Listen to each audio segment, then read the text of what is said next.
বাংলাদেশে সর্বোচ্চ প্রাইজে বিক্রি হওয়া কিটেলের পুঁতি জিরো ফেদার থাকতে বিক্রি হয়েছিল 50,000। আমাদের বিশিষ্ট বিআরপিএফসি ক্লাবের প্রেসিডেন্ট মুস্তাক ভাইয়ের বিট করা ছিল 2022-এ এটা বিক্রি হয়েছিল।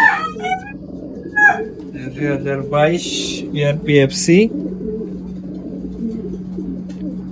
লাইভ অপশন লাইভ অপশন থেকে না হয়েছিল লাকি 7 লাকি স্যার